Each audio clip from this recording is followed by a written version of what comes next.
La Garcita en Matamoros, Coahuila, fue mucho más que una zona de bares y cantinas. Era la crema innata de la vida nocturna, donde estaba permitido todo. Desde el oficio más antiguo del mundo hasta los vicios y actos de la moral más baja. Los tacones de las mujeres de la vida galante marcaban el ritmo de las canciones de la época, mientras las botas de los hombres más peligrosos pisaban fuerte reclamando su lugar. Por ese suelo corrió sangre, casquillos aún calientes y el alcohol se desbordó como un río. Cada noche, bajo las luces desgastadas, se escribieron historias que muchos quisieron borrar, pero que terminaron tatuadas en la memoria de toda una generación. Quédate a descubrir La Garcita, ecos de una zona de tolerancia. Antecedentes de La Garcita. Cuando era la zona de tolerancia estaba en el centro de Matamoros. Una vez que se llenó de población o de casas ahí, pues tuvieron que sacarla de ahí del centro porque era pues casi en el centro de Matamoros. Una ley del Cabildo de Matamoros a principios de los años 80 cierra un ciclo en Matamoros con respecto a sus bares y sus cantinas que estaban en donde hoy sabemos que están los mercaditos de Matamoros. Ahí estaban asentadas todas las cantinas de Matamoros. Estaban las cantinas en el mercado, el 20 de enero, el Tecolote, el Victoria, el Salón Rojo, la vida era bonita. Ese lugar se decide cerrarlo por zafarranchos y cosas que había habido ahí en el centro de Matamoros. Prácticamente estamos aquí en la Plaza de Armas de Matamoros y esto estaba aquí a 6 cuadras de donde estamos. Estaba en el Departamento de Prevención Social, ¿verdad? Y a mí me tocó en esa época cerrar todas las cantinas de Matamoros, Coahuila. Muchos inconvenientes, ¿verdad? Que hubo mucho dinero por medio que nos daban para que no les cerraran. Pero era un decreto que venía de Saltillo. Cuando nosotros nos fuimos de aquí de los mercaditos para allá fue en el 82. En el 82. Ya para esto ya nos habían vendido los terrenos, ya habíamos hecho las cantinillas, ¿verdad? El ascenso. Fue con la trasladaron para acá y aquí es donde prácticamente le pusieron La Garcita. Las cantinas se llamaban Colonia Mariscal y La Garcita era el establo, por eso le decían que La Garcita, se le quedó La Garcita. La Garcita fue la zona de tolerancia de Matamoros. Se le llama La Garcita, así se le puso porque era el lugar, un rancho, un pequeño rancho, una pequeña propiedad donde se asentaron las cantinas que estaban en Matamoros. Al estar fuera de Matamoros, en la carretera Torreón-Matamoros, pues ya empezó a hacerse más popular y empezó a venir mucha gente de Torreón. Entonces tuvo un auge tremendo esa Garcita y los señores pues iban a ese lugar de recreo. Yo tenía una cantina que se llama El Foco Rojo. Esa cantina era mía. Entonces yo la trabajaba, yo y tenía cantineros que me ayudaban, yo ahí asistía. Pues había de todo, gente buena, gente que malograba, gente que le gustaba amanecer, fíjate. Habíamos algunos que pues no, 2, 3 de la mañana y nos retirábamos. Pero había gente que duraba hasta 2 días aquí. Como las cantinas no las cerraban en el día, pues se agarraban desde el viernes, venían el viernes, el sábado y el domingo así iban yendo hasta las 5 o 6 de la tarde, porque no había eso de ley seca ni nada en ese tiempo. Desde el viernes, sábado y domingo, allí mero íbamos a tomar, a bailar, gozar de la vida. Pues yo jamás estuve en ese lugar físicamente. Yo en los años 90 me fui de Matamoros a estudiar fuera. No me gustaba mucho ser garcero, pero sí tenía mis venidas para acá, sí, ya las cansadillas, no crees que era muy común, pero sí venían así aquí a tirar bailongo. El ambiente empezó a empeorar. Música de a madre, mucha bailada, mucha tomada y... Aproximadamente duró La Garcita funcionando desde principios de los 80 hasta casi el 2000, pasaditos del año 2000. Prácticamente fue más de 20 años lo que estuvo en servicio ese lugar. Como en el 85, el 86, había pleitillos, pero así de chiquitos, no de golpes, trompadas, ¿verdad? Pero pues no faltó quien llevara la primera sola y ya después ya todos traían, pero no con toda la gente. Ellos con la persona que se las debía, se la cobraban. ¿Qué es una zona de tolerancia? Pues donde está permitido todo, ¿verdad? Todo lo peor de una comunidad tiene que ver con el asunto de la prostitución, el asunto de la venta de alcohol, el asunto incluso de la drogadicción. Lugares donde está permitido todo. Por eso precisamente estaba aislado de la ciudad, estaba en un punto fuera de la ciudad. Y obviamente, pues ahí había un control sanitario, ¿verdad? Donde el municipio llevaba sus tarjetas de las señoras que ahí trabajaban, las mujeres que trabajaban ofreciendo su servicio como prostitutas en los distintos casinos, los distintos cantinas, bares que había ahí en ese lugar. Intentos para controlar el descontrol. El doctor llegaba los sábados, pero desde el viernes empezaban a registrar a uno en la Cruz Roja y nos sacaban la sangre para saber que andaba uno bien para poder trabajar. Y le daban una cartilla a uno con la firma del doctor. Si no traebas esa la cartilla y esa firma, no te dejaban trabajar. Te corren a la chica. Y yo también me revisaba. Y hasta me decía el doctor, ¿por qué se revisa usted, señora Yola? No, porque también el viejo me oscaron. ¿Qué tal si se echa un volado por ahí? Y me sacó el premio mayor. No, ni madre. En la zona de tolerancia aquí en Matamoros, yo llegué a cobrar 350 mujeres. Cuando estuve yo en la Garcita, cuando la cambiamos acá afuera de la ciudad, ya nomás cobramos 80, 100 mujeres, ¿verdad? Y había mujeres que a veces ya no sacaban para los chivos o la leche para sus muchachos. Yo tenía un maletincito, de ahí yo les daba. Unas que estaban enfermas y el doctor me decía, esta no puede trabajar, esta no. Él revisaba y él me decía cuál mujer no podía trabajar. Y yo las corría, ¿no? Y entonces le decía a la poli, mira, estos siempre andan dos polis conmigo, estas no van a poder meterse a los cuartos. El doctor llevaba cajas de condones y a cada vieja le daba sus condones. Era ya mejor, yo les decía, váyanse a sus casas, hombre. Y luego, ¿qué le llevamos de comer a mis hijos? Yo traía un maletín, yo les daba del maletín, no era mío, les daba para que se fuera, ¿verdad?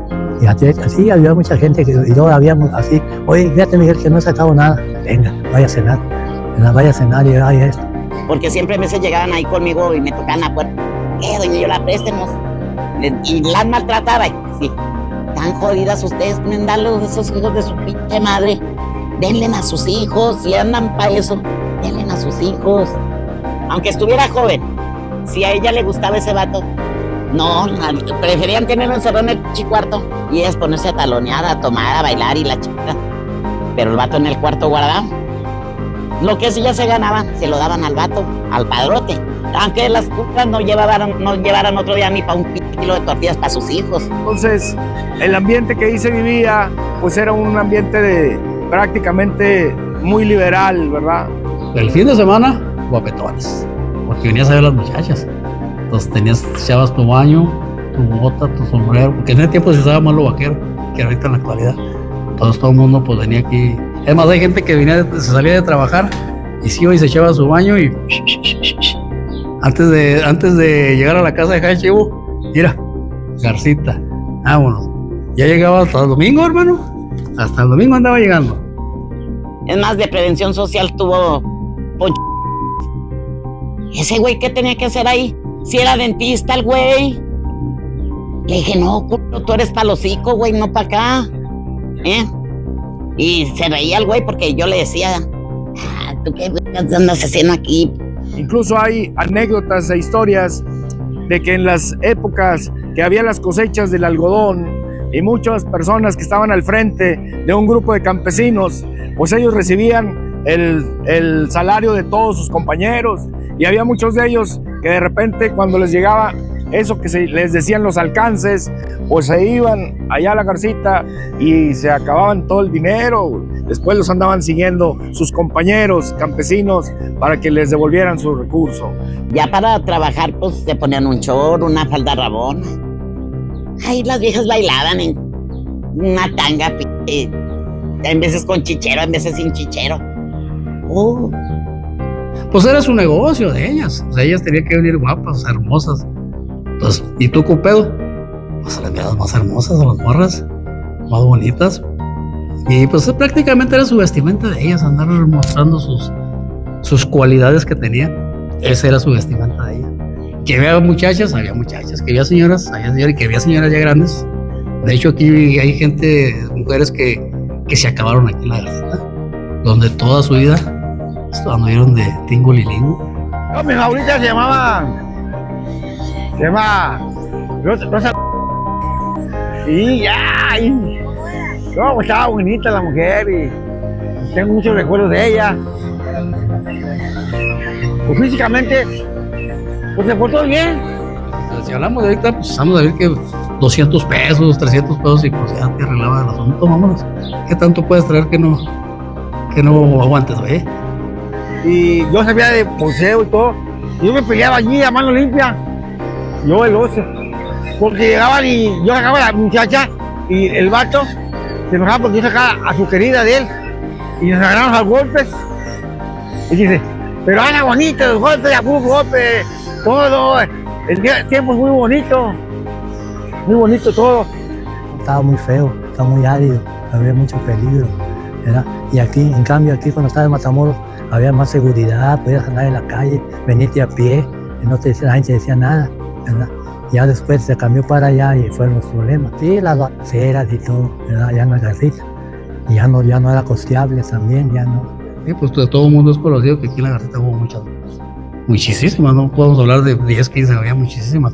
Seguido es más, por eso le dicen Matamoros de los Baratos. Porque aquí mínimo 2 calaveras eran en la noche, el sábado. Sí, hubo muchas, hijo. Hubo también mujeres, gachote, hijo. De que te da miedo, te pone chinito. Ecos de la Garcita. Al que mataron con el bloque en la cabeza, que lo mató el Pony. Ese día llegaron ahí conmigo a la cantina. Entonces me dijo el Pony, ahorita déjeme tomar unas 2 cervezas y vamos a bailar, doña Yola. A mí me gusta mucho bailar con usted porque es livianita. Le dije, ahorita bailamos, no te apures. Andaba ese día el Pony estrenando unas botas nuevecitas muy bonitas. Y el pinche muerto agarró la pinche cerveza y se la vació en las botas. Y luego le dijo el Pony, ¿qué pasó? Dijo, mira, pues para que te duren más, güey. Le dijo, muerto, fíjate. ¿Sabe qué? Dijo, déjeme voy. Se salió, ganó para allá y lo siguió. No me acuerdo quién me habló y ya no le seguí el rastro, vean, la huella pues al muchacho. Sino que hasta en la mañana, pues que hay un ¿dónde? Ahí de la caseta, así enseguidita.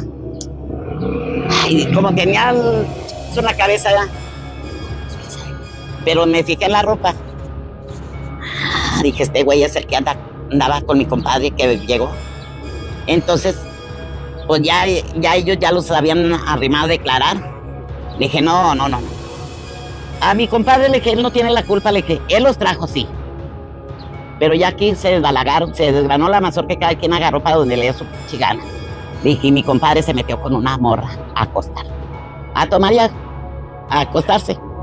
Entonces dijo mi comadre, sí, le dije, sí, comadre, porque yo no voy a dejar que un inocente pague lo que no hizo. Y hasta duró años mi comadre sin hablarme, me valía madre, hijo. Y no, sí estaba más peligroso allá. En una ocasión, al comandante que le decían capaz, lo hirieron, ¿verdad? Y yo me tocó sacarlo a la carretera porque me estaba esperando la ambulancia para llevarse a Torreón. Y había un callejón, uno así, ¿verdad? Y ahí estaban los que, ¿verdad? Y entonces yo pasé en la camioneta y empezaron a tirar, pero yo pasé recio. Y ya lo dejé yo allí le dijeron al comandante, lo dejé y se lo llevaron. Y fue una nota, no se me olvida. Y me dijo, oye Miguel, la sangre huele. No, ¿por qué capaz? No, ya me cagué. Y pues estaba bateado. Se lo llevaron a Torreón. Pero sí había mucha delincuencia. Con respecto a la moral, pues es la misma moral de una comunidad de provincia, ¿verdad? Como lo es la nuestra. Y inmediatamente ahora se está dando la prioridad al respeto por las mujeres. Entonces esto lleva también a que este tipo de lugares pues sean de alguna manera más focalizados, y quizás sea por eso que no vemos ya este tipo de lugares así en cualquier espacio. ¿Dónde andan las mujeres ahorita en la actualidad? En las esquinas o en la plaza, a ver qué les cae. Pues ya aquí estaba encerradito, mira, no había ni para dónde ganar, aquí mismo se destruían, aquí mismo vivían su vida. Allá afuera yo creo que ya tenían otro tipo de vida, me imagino, no sé. Puede haber todavía lugares clandestinos que se llaman focos rojos. Un foco rojo, un lugar donde hay un lugar de prostitución, ¿verdad? Afortunadamente nuestra sociedad está cambiando. Verdades extrañas. Puras mujeres, hijo. Nada de que juntos no había. 2, 3 botillos iban a echarse sus cheves y hasta ahí. Ah, mira, porque el sí se vestía de mujer, pero yo, viejo lobo, la conocía a los bebés. Ey, papacito, tú eres jotera. Sí, ¿en qué me...? Ah, pues en hablar, pues tiene que hablar de los hombres, güey. Pues también, ahí en el operativo se iba. ¡Ah! Me decía ahí, chécalo. Pero bonito, mira, te cuentan unas viejas bonitas. Yo les agarraba y les decía, ay, mamacita, ¿cómo está de bonito? Ay, bueno, yo también ya. Me checaba, pero la seta era de pura esponja. Estos eran cocos de agua, coquitos. Yo los agarré, carnal. Y lo gocé. Me llevé como a 15. El señor lo escuchamos en esta plática, hasta cierto punto jocosa, divertida, pero dice algo muy contundente. Iba la gente a divertirse y fueron buenos tiempos, dice él, ¿verdad? Y ahí iba el que se quería divertir, al que su vieja no le aflojaba ni madre. Iban a buscar una mujer porque, pues sí, si tienes en tu casa y no te sueltan, tienes que buscar. El hombre busca. Si en vez es uno de vieja busca, donde más ganan los gatos. Pues finalmente, si hay gente que recuerda a esas señoras explotadoras de Guanajuato que fueron las pokeanchis, que se robaban a las jovencitas y las llevaban a lugares de protección, pues toda esa época de esos lugares de protección se vivió también aquí en La Garcita. También en La Garcita llegaron mujeres que venían secuestradas por bandas del crimen y las traían a trabajar. Entonces, pues solamente, como dicen, solamente el costal sabe lo que lleva adentro. Podíamos ver a esas jovencitas ahí aparentemente disfrutando, pero muchas de ellas estaban ahí secuestradas. Y te soy sincero, nunca me gustó. Yo venía exclusivamente a bailar, ser chévere. Las pocas o muchas veces que llegué a ver y nomás eso venía. Vamos a decir que por salud. Por salud. O sea, no puedes saber cómo estaba la situación. Con todo respeto para ellas, yo no sabía ni cómo estaba la situación. La caída de La Garcita. Hay otros diversos puntos de vista quienes dicen, ¿y por qué tienen que existir esos lugares que son de diversión para varones y no los hay para mujeres también? Si estamos en una época de igualdad y de equidad. Se cambió la moneda. Porque ahora, en veces las mujeres pagan, pero por ver los datos. ¿Por qué ahora se asustan tanto, hijo? Putío siempre ha habido, y se los digo recio y quedito. De 100 mujeres, si sacamos 10 decentes, es mucho. Pongamos cada cosa en su contexto. Si hay esa idea de nuevamente traer a La Garcita, pues va a causar mucha controversia en ese sentido, porque pues estamos justamente llegando al centenario de nuestra ciudad, ¿verdad? Prácticamente un retroceso. Entonces, bueno, pues eso lo dejamos a la conciencia de las sociedades, porque finalmente en una sociedad democrática las mayorías son las que mandan. Ahorita en la actualidad, cuando vienes y miras todo esto destruido, pues ¿qué pasó? ¿Por qué la quitaron? ¿A quién le afectaba? O sea, pues es que aquí donde mucha gente se venía a desestresar, para bien o para mal te venías a desestresarte aquí. Ya te ibas a tu casa contento, feliz, a buena hora, o sea, sin amanecer. No sé, o sea, ¿por qué tomaron esta decisión de destruir este negocio? El lugar cerró en julio del año 2009, pero en el año 2005 empezaron a cerrar muchos bares famosos de ahí, y su cierre puso fin al sufrimiento de algunos y al disfrute de otros.